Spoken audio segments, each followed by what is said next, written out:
Vamos a hablar sobre la hipertensión arterial, los nuevos enfoques.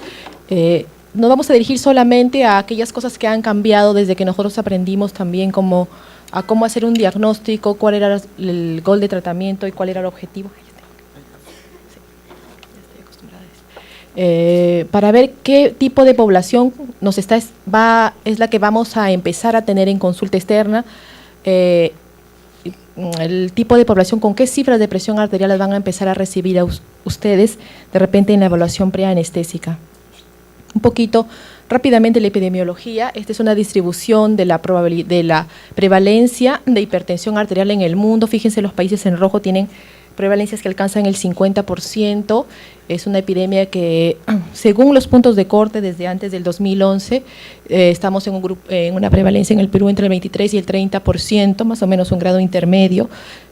Se habla de aproximadamente un diagnóstico de 7 millones de habitantes, por ejemplo, en Estados Unidos con diagnóstico de hipertensión arterial. En el Perú tenemos estudios nacionales publicados internacionalmente, donde ya en una primera y en una segunda fase tenemos una prevalencia entre el 23 y el 27%, con solo un 6% de pacientes de este grupo que tienen hipertensión arterial en estadio 2, o sea, mayor a 160. Un poquito rápidamente solo la fisiopatología. Vamos a pasar. El sistema de presión arterial tiene 3 grupos de regulación: el sistema de control rápido, que es la respuesta instantánea que envía el cerebro para vasoconstricción en función de sensores de tipo vasoreceptores, quimioreceptores e hipoxia cerebral. El sistema de regulación intermedia, que implica ya la liberación de algunos neurotransmisores periféricos, la primera fase del sistema renina-angiotensina, que es la vasoconstricción mediada por el sistema renina-angiotensina, el sistema directo dependiente del flujo sanguíneo sobre el riñón, que media también los movimientos de líquido, y el sistema de control a largo plazo, donde está ya el control renal a largo plazo, que es el sistema de líquidos corporales, el equilibrio, la siguiente fase de respuesta al sistema renina-angiotensina y algunos otros.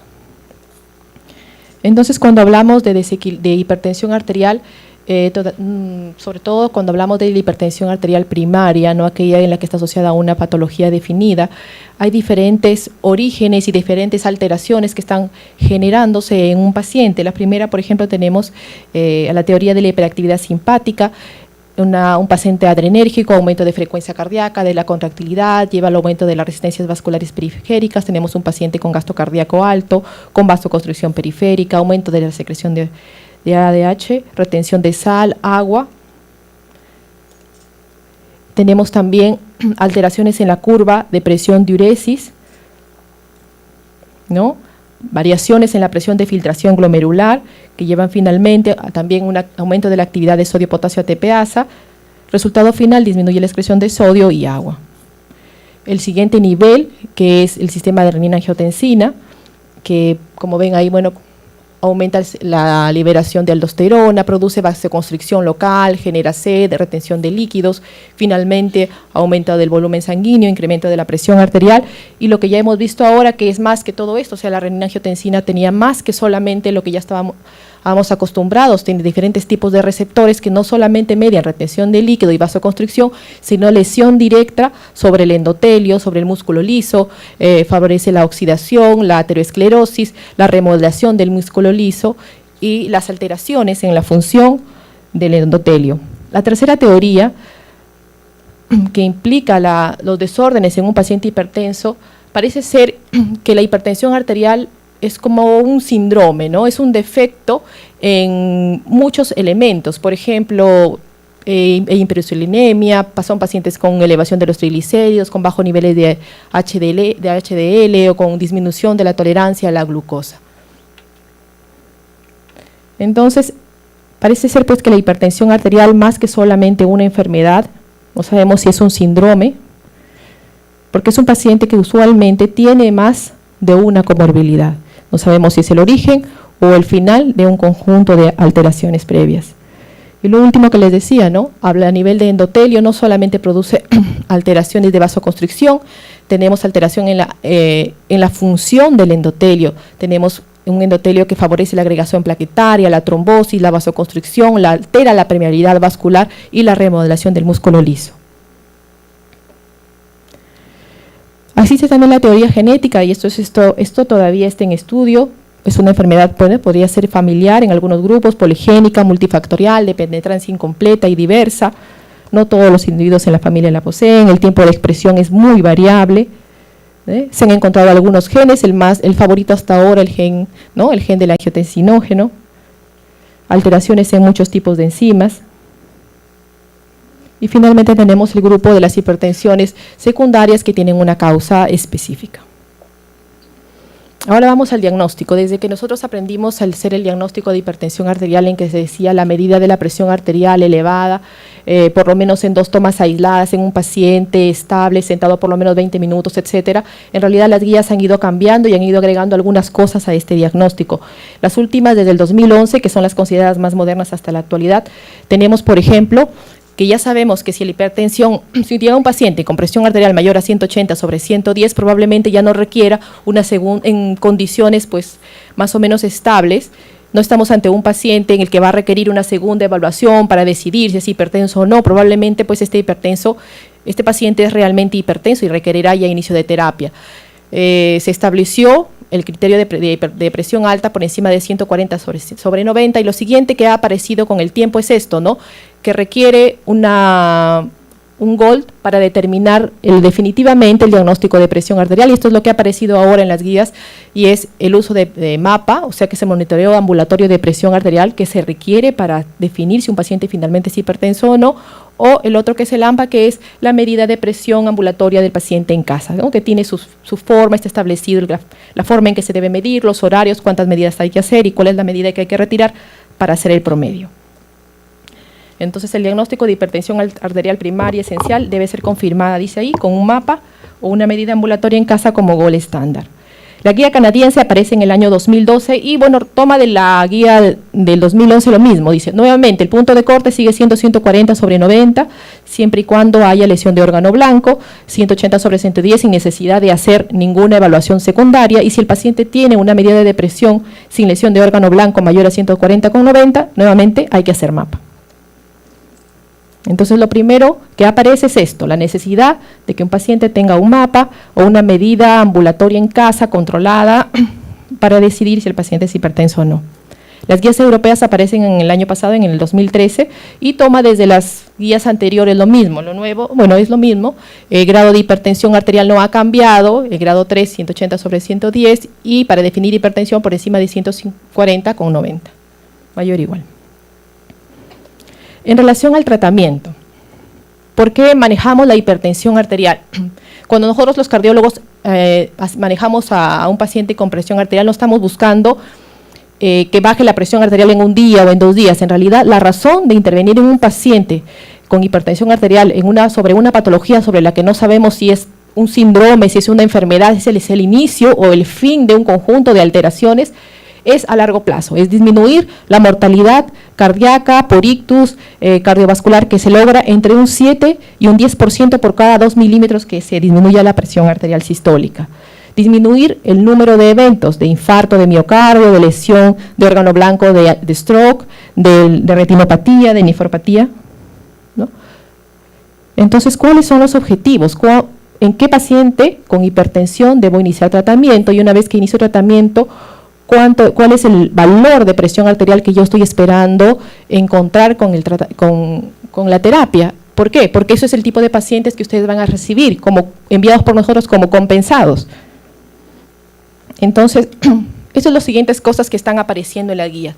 La guía NICE del 2011 ya hace una referencia a lo primero, ¿no? Si el paciente es joven, es menor de 80 años, dice él, iniciar la terapia con un GOL de alcanzar presión arterial menor a 140/90. Pero si el paciente es mayor de 80 años, y aquí viene la primera grupo de diferencia, ya no son todos los pacientes iguales, hay que pensar en que los pacientes gerontes tienen probablemente umbrales diferentes. Ellos que sugieren que probablemente si el paciente no tiene lesión de órgano blanco, podamos tenerlo tranquilamente con presiones por encima de 140, o sea, hasta 150, incluso la diastólica de 95. O sea, si usamos las guías NICE, pueden encontrar pacientes que llegan a evaluación preanestesia con 149, con 93 de presión y sin embargo está considerado como el que paciente está controlado.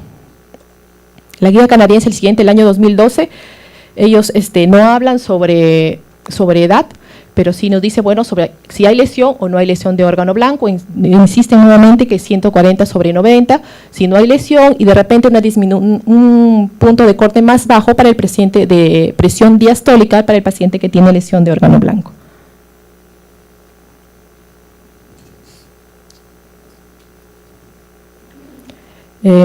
Las guías europeas del año 2013 insisten, indicación 1A para iniciar tratamiento, presión arterial mayor a 160/110, o sea, fíjense, hay una brecha, ¿no?, entre los 140 y los 160, la indicación es 1B, o sea, de iniciar tratamiento si el paciente tiene alto riesgo, y si tiene bajo riesgo, indicación 2A nivel de evidencia B.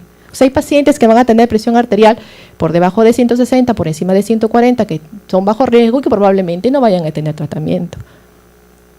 Y una vez más, pacientes mayores de 80 años, iniciar terapia si la presión arterial sistólica es más de 160. O sea, van a recibir pacientes mayores con presiones arteriales de 150, que ahora se están considerando que es un paciente controlado. Iniciar terapia con presiones arteriales menor de 160, la indicación es solo si el paciente va a tolerar los síntomas, si no va a tener efectos adversos con la medicación. Muchos pacientes cuando son adultos mayores hacen hipertensión ortostática con los medicamentos antihipertensivos. Se marean al cambiar de posición, refieren que están en la misa y las esposas dicen que se están desmayando y la razón es la poca tolerancia a los antihipertensivos.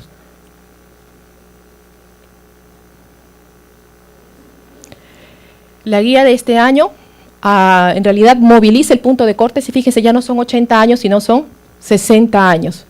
Nuevamente, pacientes mayores de 60 años, ya no estamos hablando de 140/90, sino estamos hablando de 150/90.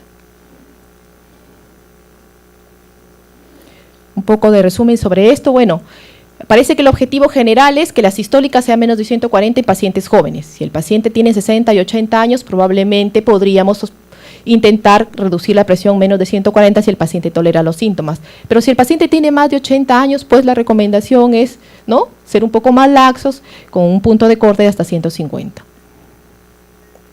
¿Y por qué hago tanta incidencia en el grupo anciano? Bueno, esta es una pirámide poblacional del grupo de salud en el 2011, más o menos entre el 2 y el 3% de toda la población de salud tiene más de 80 años, pero cuando hacemos riesgos quirúrgicos para cirugías ambulatorias, probablemente hasta el 40% pueden ser pacientes adultos mayores que van a cirugía de catarata, a diferentes cirugías pequeñas, ¿no? Para poner un poco claro esto, dice, en pacientes sin lesión de órgano blanco debe iniciarse el tratamiento farmacológico cuando la sistólica es superior a 160. Estamos hablando de pacientes mayores. Si los pacientes menores de 80 años no tienen lesión de órgano blanco, podría intentarse, ¿no? Entre 140 y 160 no es mandatorio, siempre y cuando el paciente tolere los síntomas. Pero y si no, van a tener pacientes con presiones más altas. ¿Y por qué? Bueno, es que hay estudios que se han hecho de metaanálisis para evaluar cómo le va a los pacientes muy mayores con cifras de control de presión arterial muy importantes y se ha encontrado que aunque se reduce el riesgo de stroke, la mortalidad al final no cambia. Entonces, lo segundo punto importante es que de repente en los ancianos debemos tener puntos más laxos de control de presión arterial. Lo siguiente es, bueno, ya el paciente está en tratamiento, ¿qué tan baja debe estar la presión arterial? Debe estar 12,8, 11,10 para pensar que está bien, que está controlado. Pues cuando se han hecho los estudios sobre cómo le va la sobrevida a los pacientes, fíjese, son 3 curvas de pacientes con fracción a eyección normal y con siguientes medidas de presión arterial más baja. Hacia acá está la presión arterial sistólica y este es el riesgo relativo, la sobrevida, ¿no? Muerte. Fíjense que sí, efectivamente, probablemente entre 250 y 150, mientras menor sea la presión arterial, menor es el riesgo relativo de muerte. Pero cuando la presión arterial empieza a bajar demasiado, la mortalidad se incrementa. Entonces tampoco es que la presión arterial debe estar muy baja y de ahí viene toda esta teoría del punto J, de que sí tiene que estar baja, pero no demasiado, porque si no también la mortalidad en el paciente se incrementa. Entonces no hay desesperación por tener al paciente en 12,7, en 11,6, ¿no?, en 13,7, porque después, esto no es específico, pero aproximadamente, ¿no?, debajo de 80, cuando la presión empieza, fíjense ahí, entre 82 y 76. la presión arterial va bajando, la diastólica, el riesgo de muerte en realidad en los pacientes se incrementa. Y esto es peor si el paciente es de mayor edad. Entonces, el tercer punto es que las presiones muy bajas no son ideales. En relación a qué rol tenemos pues nosotros en la evaluación preanestesia, bueno, nosotros podemos darles a un paciente con control efectivo de la presión arterial, terapia hipertensiva y el resto les corresponde ya pues a ustedes, ¿no? En relación a las drogas, sobre qué drogas estaban utilizando ha cambiado un poco, ¿no? Los metaanálisis siempre decían que las tiazidas eran los medicamentos con mayor número de estudio, con riesgos relativos de reducción de muerte más altos, y eran los de primera elección, pero ya desde el 2011, fíjense, las guías, estas son las guías inglesas, sugieren empezar en menores, y aquí está, menores de 55 años, con, aquí está, inhibidores ECA, bloqueadores de receptores de angiotensina, y en los mayores de 55 años, pues si empezamos con bloqueadores de los canales de calcio, el segundo nivel es combinados, y el tercer nivel la tiazida. Así es como van a encontrar a los pacientes cuando lleguen a control. Este cuadro es muy amigable, y es el cuadro que propone la Sociedad Europea de Cardiología en el año 2013, sobre cómo combinar los medicamentos, cuál es la mejor forma de combinarlos para obtener los resultados. Las líneas verdes son las combinaciones ideales. ¿Qué significa? Pues el diurético en primera línea si lo vamos a combinar con inhibidores de receptores de angiotensina, con bloqueadores de los canales de calcio, con bloqueadores de los receptores de angiotensina. Tal vez el segundo sugerencia es combinar las tiazidas con los beta bloqueadores. Las líneas negras son las siguientes sugerencias, y lo que no se recomienda hacer es pues dar un ARA2 con inhibidor ECA, ¿no? Está en rojo. Estas son las dosis que, bueno, en realidad ustedes las podemos encontrar en cualquier literatura sobre con cuáles son las dosis que se recomiendan diariamente, la forma de administración y la dosis máxima a la que podemos llegar fácilmente, ¿no? Miren, fíjese, captopril hasta 200 miligramos al día, ¿no? Lisinopril hasta 40 miligramos, losartán 100 miligramos, valsartán 320 miligramos, ¿no? A veces tenemos un poco de temor de seguir administrando más dosis, y fíjese que son altos los valores. Estos son los estudios que prueban que los medicamentos tales descritos son eficaces. Ese es el metaanálisis del que les hablé inicialmente, cuando pensábamos que las tiazidas pues, eran los medicamentos que la recomendación máxima. En el año 2012 salen un par de revisiones que ya tienen impacto en el manejo de la hipertensión arterial. El primero es porque como hay tanto inhibidor ECA y ARA2, queríamos saber si estos, se quería saber si estos eran realmente más efectivos que cualquiera de los otros medicamentos que se habían probado hasta ahora para disminuir la mortalidad en pacientes hipertensos. Entonces, fíjese aquí, dice, en general, los dos grupos, comparados con todos los demás antihipertensivos, ¿qué pasa? No, nada, ¿no? Pasa que realmente es igual en mortalidad total y en mortalidad cardiovascular. Cuando se evalúan por separado, los ARA2 también, al final, igual que cualquier grupo de los otros antihipertensivos, y cuando se evalúan los IECA, bueno, ligeramente quedó en duda. En general, pues lo que pasa es que lo más importante es reducir la presión arterial para mejorar la sobrevida en los pacientes, independientemente probablemente de cuál antihipertensivo se utilice. Y lo siguiente que salió es una revisión sistemática, no es un metaanálisis en relación a los beta bloqueadores, porque el pobre beta bloqueador había ido quedando hacia atrás, relegado en las guías, lo habían dejado muy clara las guías inglesas sobre un segundo o tercer lugar en la elección. Bueno, esta revisión sistemática publicada en Cochrane dice que esto que está acá, que no reducen ictus, que no hay mejor sobrevida frente a placebo, hay menos reducción de morbilidad frente a otros antihipertensivos. Dice que para lograr cifras de disminución de presión arterial que generen cambios en la sobrevida, por ejemplo, por lo menos 8 milímetros en la presión sistólica y 5 en la diastólica, la tasa de abandonos por efectos adversos es muy alta, por astenia, por fatiga, por hipotensión postural. Esta es una revisión que ha sido publicada en Lancet también. Fíjense, el riesgo relativo de muerte en realidad es más de 1, ¿no? 1.2, 1.05, 1.08 del atenolol que nos gusta tanto frente a otros antihipertensivos. Aunque la mayoría, en muchos de ellos está muy cerca de ¿no? El índice de confianza cerca del 1 y por lo tanto debería tomarse todavía con cuidado sus datos, es una idea de hacia dónde va la historia de los beta bloqueadores. Bueno, finalmente, lo más importante, como dice ahí, es disminuir la presión arterial. Disminuir las cifras de presión arterial para con ellos lograr impacto en la sobrevida, ¿no? Nivel de evidencia 1, clase A.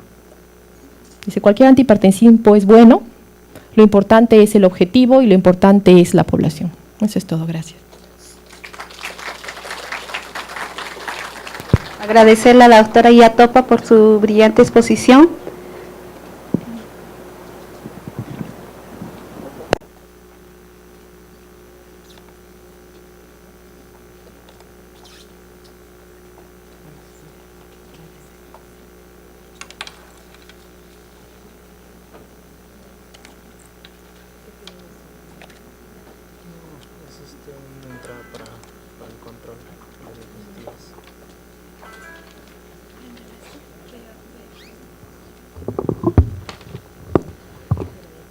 Continuando con los temas, ahora estamos con la doctora Ruiz Roque Rosina, con el tema manejo anestésico en pacientes hipertensos, reto diario. Médico asistente del servicio de anestesiología cardiovascular con subespecialidad en anestesia y terapia intensiva cardiovascular del Instituto Nacional Cardiovascular.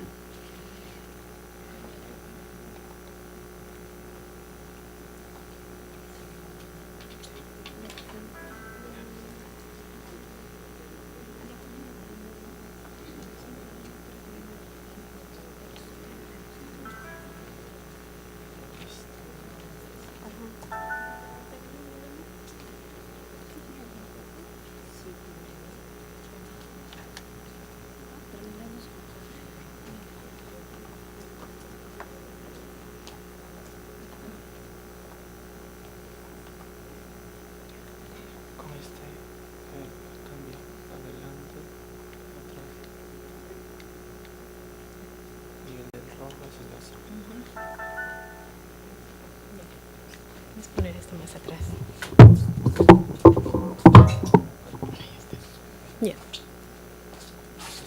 Bien, buenas tardes, amigos.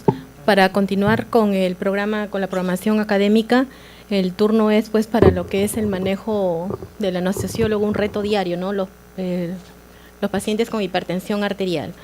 Y decimos que ese es un reto diario porque, como hemos escuchado, tiene una alta prevalencia a nivel mundial, no solo en los países desarrollados, sino también a los países que están en desarrollo, ¿no? Por ejemplo, nosotros acá en Latinoamérica, en el Perú, ya la encuestadora ENDES la incluye en sus investigaciones desde el año 2011, como pueden apreciar aquí. Vemos que en el Perú el 34% de pacientes, tanto hombres como mujeres, tienen presión arterial alta. Esto significa una elevada prevalencia en nuestro medio, lo que constituye pues que tengamos que encontrarnos a diario con este tipo de pacientes. Se va a asociar obviamente a altas tasas de mortalidad, lo que lo considera como un problema de salud pública, ¿no? Y bueno, en esta década, al igual que las décadas anteriores, la mortalidad por enfermedad cardíaca sigue ocupando el primer lugar.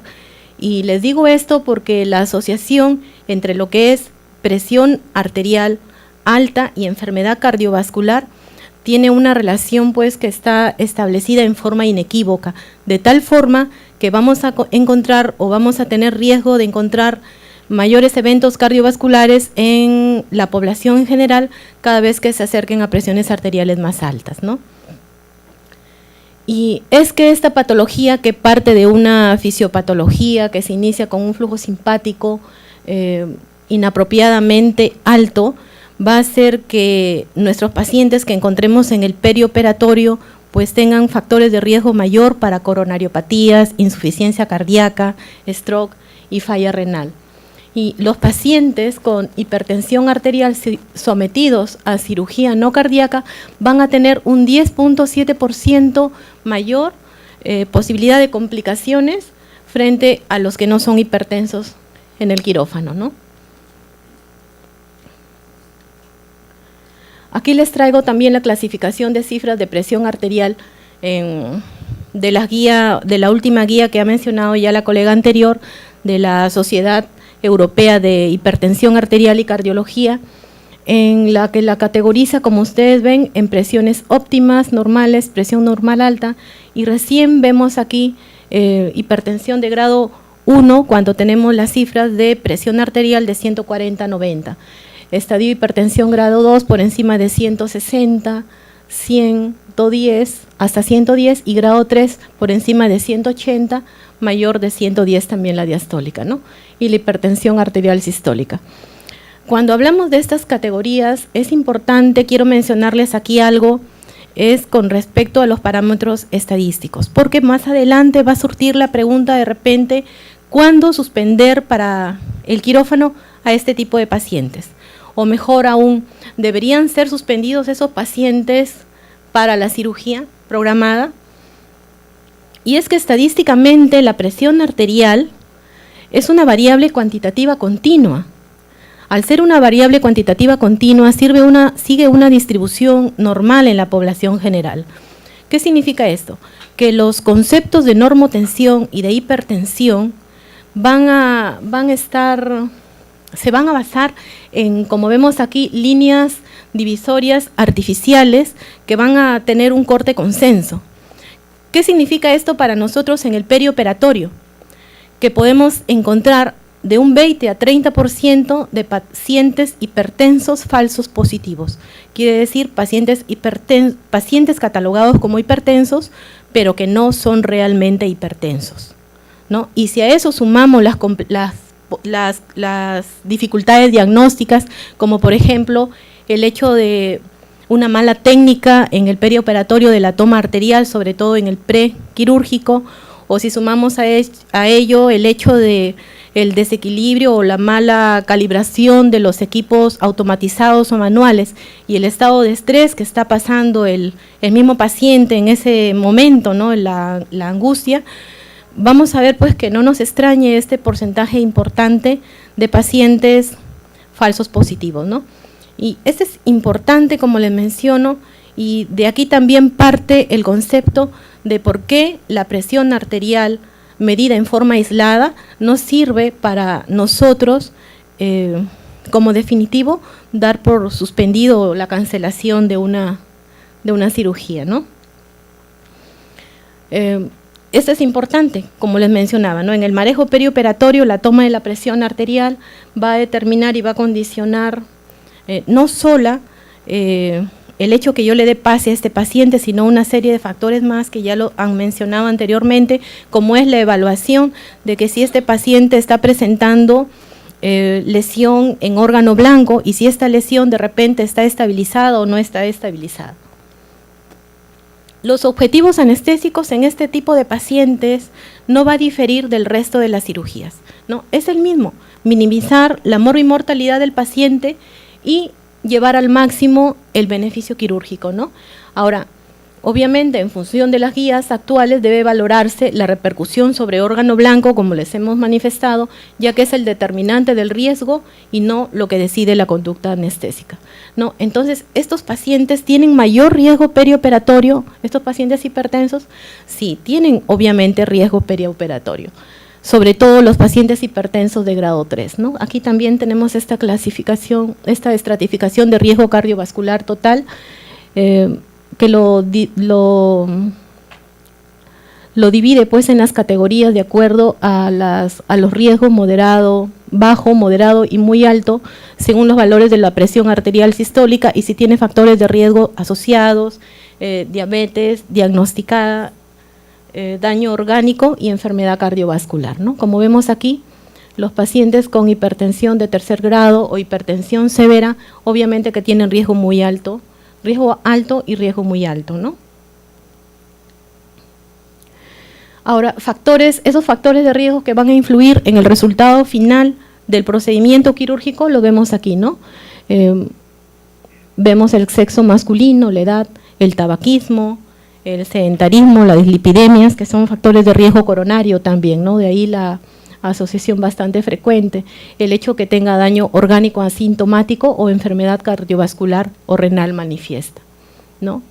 Ahora, hay que recordar que el riesgo puede ser mucho más elevado, obviamente, de lo que indican las tablas en un grupo de pacientes, como los sujetos sedentarios con obesidad central, los sujetos con cifras de glucosa en ayunas o con una prueba de tolerancia anormal, y que no cumplen los criterios aún de diabetes mellitus, los individuos con cifras elevadas de triglicéridos, de fibrinógenos, apolipoproteínas B, lipoproteínas C reactivas de alta sensibilidad, así como en individuos de historia familiar de enfermedad cardiovascular prematura, de antes de los 55 años para los varones y de 65 años para las mujeres, ¿no?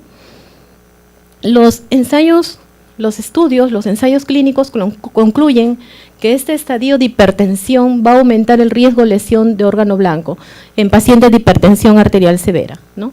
Y la incidencia de isquemia miocárdica posoperatoria obviamente se va a encontrar mucho más elevada. Ahora, sin embargo, a pesar de que estos pacientes tienen un riesgo incrementado de lesión de órgano blanco y tienen una mayor incidencia de la virilidad hemodinámica, isquemia y arritmias, no existe evidencia suficiente que apoye inequívocamente la hipótesis que posponer la cirugía para controlar la hipertensión arterial promueva mejores resultados perioperatorios. Entonces, imaginémonos hasta ayer a cuántos pacientes habremos suspendido que tienen presiones de 180 o 210 sobre 110 sobre 111, ¿no? Entonces hay que modificar esa conducta porque es algo que lo vemos en el día a día, ¿no? Ese es algo muy importante, ¿no? Entonces, ¿cuándo suspender la cirugía? Ya estamos viendo que una presión aislada alta no es indicativo para suspender una cirugía. Hay que observar el riesgo cardiovascular total, la lesión de órgano blanco. Y aún habiendo esta lesión de órgano blanco, si el paciente la lesión de órgano blanco la tiene compensada o descompensada. Ahí recién nosotros juntando todas esas características vamos a decidir en realidad si vale la pena suspender a este paciente o considerar la urgencia de la cirugía. Aquí tenemos más estudios que lo sustentan, ¿no? Los trabajos revisados sobre predictores de complicaciones cardiovasculares mayores posoperatorias no reconocen la hipertensión perioperatoria como un factor de riesgo independiente, y sí a las lesiones de órgano blanco con radios variables y elevados para cada una de las mismas, ¿no? Tenemos todos los estudios anteriores hasta los últimos que lo sustentan. Entonces, ¿cuándo diferir una cirugía en un paciente hipertenso? En pacientes con hipertensión arterial severa grado 3, deben ser suspendidos si son necesarios estudios complementarios que cambien la conducta o el manejo perioperatorio, siempre balanceando con la situación de urgencia quirúrgica, ¿no? La relación entre hipertensión arterial y resultados adversos perioperatorios es inconsistente y los umbrales de presión arterial en el perioperatorio para cancelar o retrasar una cirugía han sido hasta ahora arbitrarios, ¿no? Pues el logro de la estabilidad hemodinámica es más importante que la meta absoluta de los valores de presión arterial intraoperatoria, como lo habíamos mencionado anteriormente, ¿no? Basándonos no solamente en lo que dicen los ensayos clínicos, sino también estadísticamente cómo nosotros podemos encontrar en el preoperatorio pacientes que de repente son hipertensos falso positivos, o que de repente son hipertensos de bata blanca o tienen una hipertensión enmascarada. Los ensayos clínicos, a nivel de la evidencia que dice que la isquemia miocárdica y el riesgo de complicaciones cardiovasculares intraoperatorias va a estar relacionada con las oscilaciones tensionales mayores al 20% de la presión arterial media, respecto al nivel preoperatorio con una duración mayor a 15 minutos en el caso de hipotensión y de 60 minutos para el caso de hipertensión, ¿no? Entonces, de ahora en adelante recordemos que nunca se debe decidir la cancelación de una cirugía únicamente con cifras de presión arterial aisladas. Aquí tenemos un algoritmo que nos puede servir para esa toma de decisiones a la que frecuentemente nosotros estamos acostumbrados, ¿no? Tenemos una cirugía electiva frente a una cirugía urgente. No ponemos la cirugía de emergencia porque definitivamente una cirugía de emergencia es una emergencia y tiene que entrar al quirófano tomando todos los cuidados preoperatorios y el monitoreo de repente invasivo que debo considerar en este tipo de pacientes. Entonces, cuando estamos frente a una cirugía electiva, lo primero que debemos determinar qué estadio de hipertensión arterial se encuentra este paciente y si de repente tiene lesión de órgano noble.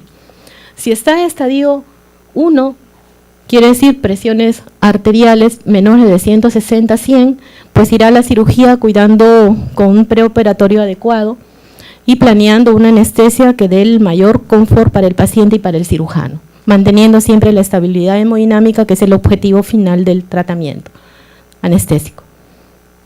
Los pacientes en estadio grado 2, que son pacientes con presiones arteriales sistólicas entre 160 y 80 y diastólicas entre 100 y 110, pues en el preoperatorio tendremos que determinar si el paciente le presenta lesión de órgano blanco. Si el paciente presenta lesión de órgano blanco y está compensado, o si el paciente no presenta lesión de órgano blanco, irá al quirófano. Pero si el paciente presenta lesión de órgano blanco y diferir la cirugía 4 a 6 semanas, nos dice que sí hay un beneficio de disminuir el riesgo de las complicaciones perioperatorias o que requiere de estudios complementarios, pues pasará a suspensión, ¿no? Pero no para reingresarlo al día siguiente, sino para reingresarlo después de 4 a 6 semanas, porque ese es el límite mínimo en el que el inicio del tratamiento antihipertensivo va a ejercer un buen efecto en la evolución de esos pacientes y va a minimizar las complicaciones, sobre todo a nivel cerebral. Como habíamos mencionado, la cirugía urgente, hay que tener los cuidados respectivos del preoperatorio y considerar el monitoreo invasivo, ¿no? Y la reposición de líquidos, porque estos pacientes, como hemos visto a lo largo de la teoría de la exposición anterior y de las exposiciones anteriores que han estado muy interesantes, estos pacientes pues son relativamente hipovolémicos.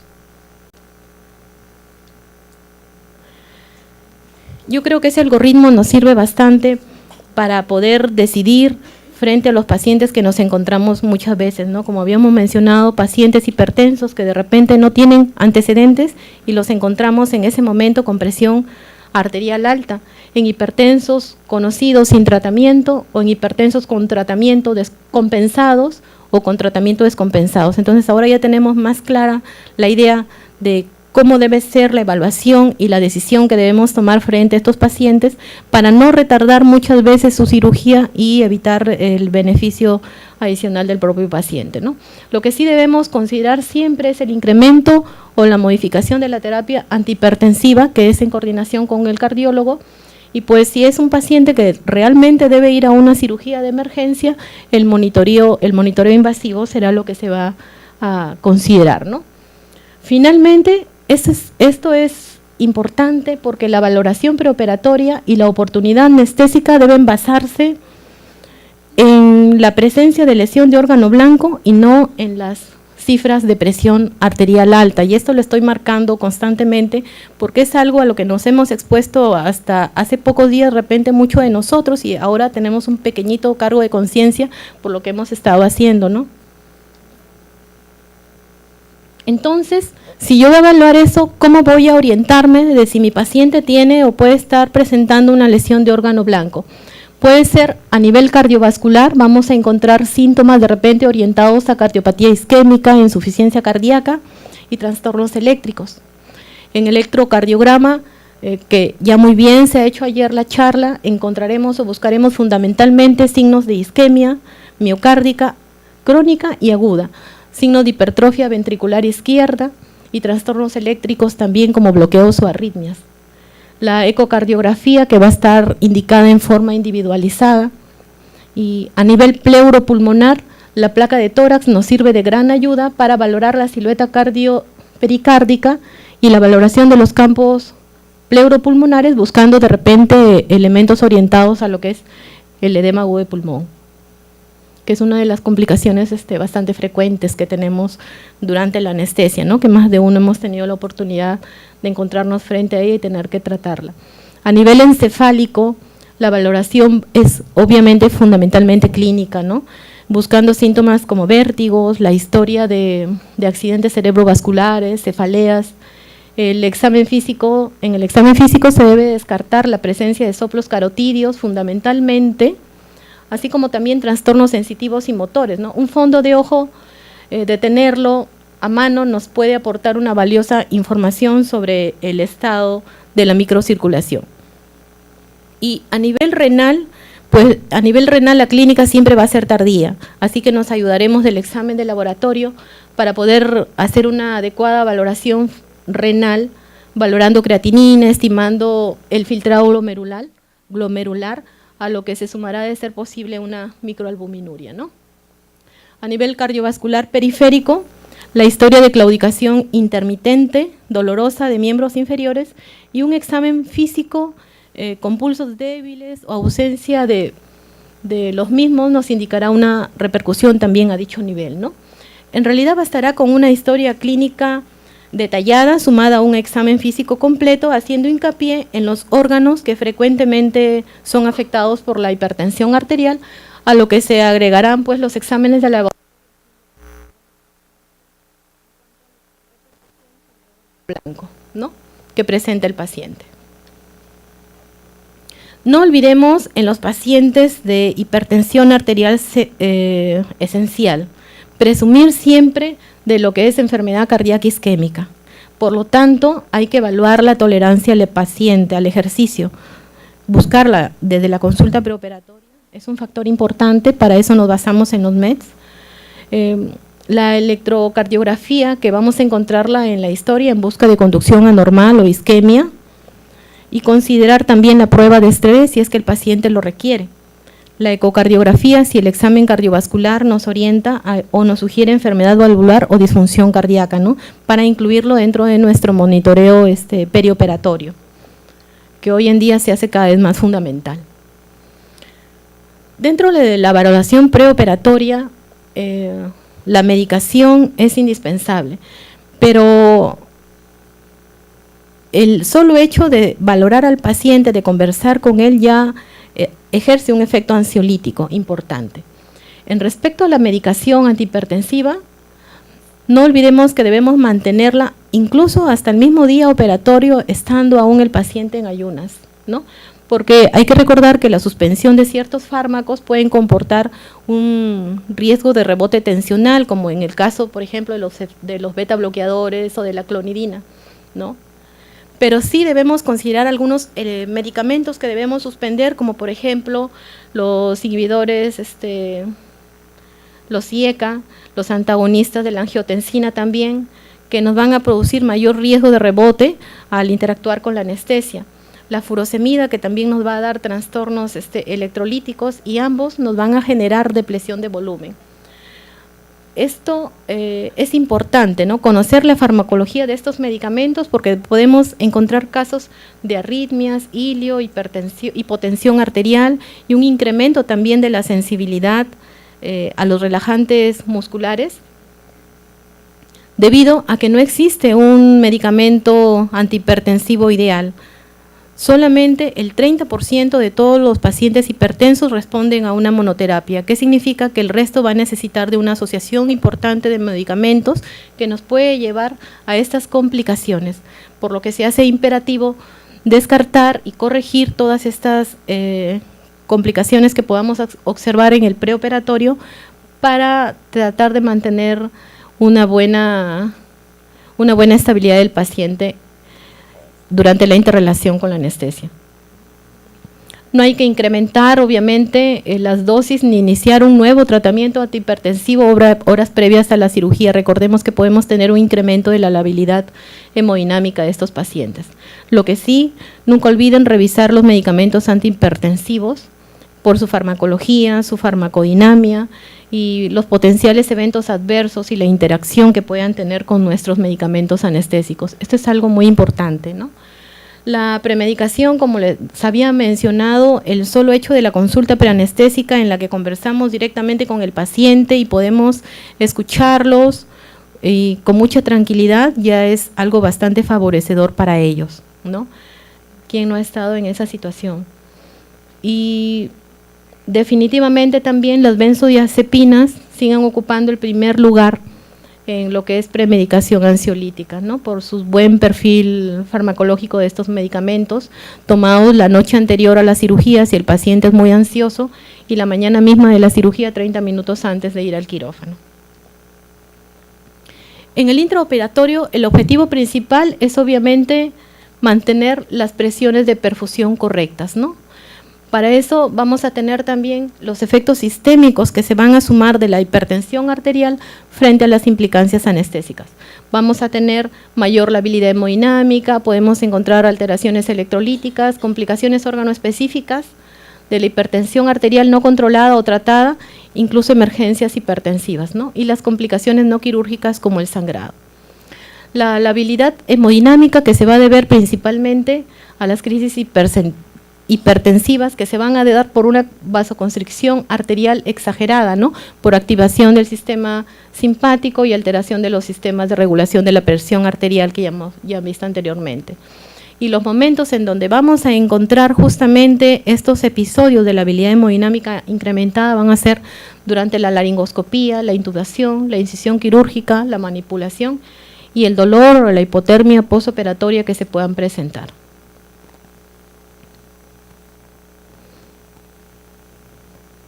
Perdón, a ver, aquí. En cuanto a hipertensión y hipotensión, también son efectos sistémicos que vamos a ver en los pacientes hipertensos, ¿no? La hipotensión que va a estar inducida por la anestesia se va a dar por el bloqueo simpático que producen los agentes anestésicos, que van a disminuir las resistencias vasculares sistémicas, van a disminuir el gasto cardíaco también secundario a disfunción del ventrículo izquierdo. Recuerden que en estos pacientes vamos a tener un ventrículo hipertrófico, va a haber una pérdida del reflejo barorreceptor. Esa hipotensión que es inducida por la anestesia no solamente se va a dar por el bloqueo simpático que van a inducir nuestros agentes anestésicos, sino también por la misma remodelación vascular por la que están atravesando estos pacientes, que hacen que haya una menor capacidad de compensación en respuesta al efecto cardiopresor, ¿no? Y vasodilatador también de los agentes anestésicos. Y también sumado a esto tenemos la menor tolerancia que tienen los pacientes hipertensos en la regulación de la circulación cerebral y renal, ¿no? Las alteraciones electrolíticas que se pueden presentar por los mismos medicamentos antihipertensivos, las complicaciones órganoespecíficas de la hipertensión no controlada o no tratada y en las que encontramos en cualquier emergencia hipertensiva, ¿no? Que nos van a conducir a una mayor morbilidad cerebral, a hemorragia ocular, a morbilidad cardíaca isquémica, a complicaciones vasculares por ruptura de vasos, inclusive a disecciones aórticas, ¿no? Y las complicaciones quirúrgicas como son los sangrados. ¿Cómo vamos a monitorizar estos pacientes? La monitorización es convencional, como en todos los demás pacientes. Lo que sí deberíamos considerar es un electrocardiograma de 5 derivadas, observar el análisis del ST, si es una cirugía en un paciente con una hipertensión arterial severa, o es una emergencia o una urgencia, de repente considerar el monitoreo invasivo de la presión arterial y de la PVC, ¿no? La ecocardiografía que va a estar indicada en el monitoreo de estos pacientes para poder observar la función ventricular, los volúmenes y el NIRS también para ver regulación cerebral. Entonces vamos a monitorear tanto el ritmo sinusal como la frecuencia, la volemia y la precarga adecuadas y vamos a evitar los periodos de hipertensión y de hipotensión. Entonces, ¿cuál va a ser la presión arterial óptima, objetivo, en nuestro manejo? El nivel de presión arterial óptima se va a individualizar y la vamos a individualizar procurando mantener las cifras próximas a su presión arterial habitual. No estamos diciendo de una presión arterial normal, sino procurando mantener las cifras próximas de su presión arterial habitual con una variación que no sea superior al más menos 20%. Eso es algo muy, muy importante. ¿Por qué? Por la autorregulación cerebral, ¿no es cierto? Que típicamente está mantenida entre 50 y 150 milímetros de mercurio. En los pacientes con hipertensión arterial crónica, el límite inferior de la presión arterial de autorregulación, el flujo cerebral, está desviado un poco hacia el nivel de presión arterial alta. Y la consecuencia clínica de esta desviación es una tolerancia comprometida de la presión hacia la presión arterial más baja, ¿no? Entonces, el tratamiento antihipertensivo a largo plazo puede ayudar a readaptar a la autorregulación normal del flujo sanguíneo cerebral, ilustrando la importancia de la evaluación basal preoperatoria, ¿no? Ahora, con respecto a las técnicas anestésicas, el objetivo fundamental del intraoperatorio se puede alcanzar con diferentes técnicas y agentes anestésicos, ¿no? al igual que no hay un agente antihipertensivo ideal, no tenemos un agente anestésico ideal en nuestro medio, pero sí con las diferentes técnicas y agentes anestésicos podemos lograr mantener una óptima dinámica cardiovascular, una presión arterial estable, sin fluctuaciones importantes, suprimir el dolor y ofrecer las mejores condiciones preoperatorias, ¿no? Considerando además que estos pacientes hipertensos, sea cualquiera que fuera el grado de clasificación, si las cirugías son debajo del diafragma, pues van a beneficiarse muy bien con una anestesia regional y una adecuada sedación en el intraoperatorio, ¿no? No existe evidencia de que una técnica sea superior que la otra. Va a depender, obviamente, como en todas las demás circunstancias, de la experiencia, la habilidad del anestesiólogo, del procedimiento quirúrgico y de la evaluación del estado preoperatorio del paciente. Con respecto a la anestesia loco regional, no vamos a negar que los bloqueos son superiores en cuanto a que si queremos tener un control adecuado de una hemodinamia, una buena monitorización neurológica, y bueno, esto va a ayudar a un ingreso y a una salida más pronta del hospital. O sea, los beneficios son grandes de los bloqueos, todos lo sabemos, pero hay que tener en cuenta algo muy importante, ¿no? El grado de colaboración del paciente y una premedicación adecuada para estos casos. Lo que sí debemos considerar para las técnicas locorregionales es si el paciente tiene algún grado de anticoagulación o antiagregación y que pueda ser suspendida adecuadamente dependiendo del fármaco que esté utilizando. Y en cuanto al postoperatorio, el monitoreo estrecho de la presión arterial es imperativo con evaluación y tratamiento rápido. Esto sí es imperativo para poder disminuir en el postoperatorio los factores de riesgo de isquemia, arritmias, insuficiencia cardíaca, accidente cerebrovascular y mantener la hemostasia de las heridas quirúrgicas, porque es aquí donde vamos a tener más complicaciones en este tipo de pacientes, ¿no? Por el despertar, por los escalofríos, por el dolor y las náuseas y vómitos que se pueden presentar en ellos. Ahora, solo cuando se hayan tratado las causas frecuentes de hipertensión arterial postoperatoria y si persisten las cifras altas de presión arterial, estará indicado el tratamiento antihipertensivo, ¿no? Y de base el tratamiento antihipertensivo que lleve el paciente, ¿no? Esta es otra parte de tratamientos que lo había dejado de repente para las preguntas. Y bueno, emergencia y urgencia por hipertensión, se define esto cuando estamos con pacientes frente a presiones por encima de 180 a 120 milímetros de mercurio y que están sumados a daño orgánico inmediato o progresivo y que va a traer además consigo alteraciones que pueden ser neurológicas graves, encefalopatía hipertensiva, infarto cerebral, hemorragia cerebral, intracraneal, insuficiencia aguda del ventrículo izquierdo, edema agudo de pulmón, disección aórtica, insuficiencia renal y en la gestante de eclampsia, ¿no? Todas estas complicaciones se pueden tener cuando estamos frente a una emergencia y una urgencia hipertensiva, ¿no? En donde lo más importante va a ser la adecuada evaluación del paciente y poder planear un tratamiento adecuado. En muchas de ellas, obviamente, se impone el monitoreo invasivo, ¿no? Y la guía con la ecocardiografía intraoperatoria como monitoreo. Aquí, en estos pacientes, el manejo va a depender del tipo de órgano de daño orgánico asociado, ¿no? En caso de ictus, obviamente no se va a reducir la presión arterial o se va a hacer con mucha precaución. En caso de edema agudo de pulmón o disección aórtica, se van a reducir con un tratamiento agresivo, ¿no? Muy al contrario. En la mayoría de los casos restantes se propone que el médico induzca una disminución pronta pero parcial de la presión arterial para lograr una reducción de al menos del 25%. Esto siempre con cautela, ¿no? Los fármacos que debe emplear, obviamente, por vía intravenosa y después se pasarán a la vía oral, ¿no? Bueno, en este campo, todas las propuestas, a excepción de las que se aplican al ictus agudo, se basan en la experiencia porque no existen ensayos clínicos que hayan comparado la reducción agresiva de la presión arterial frente a la conservadora. Y la decisión de cómo actuar debe tomarse de manera individualizada en cada paciente.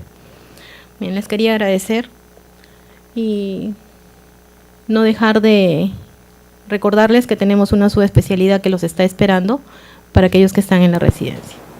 Muchas gracias.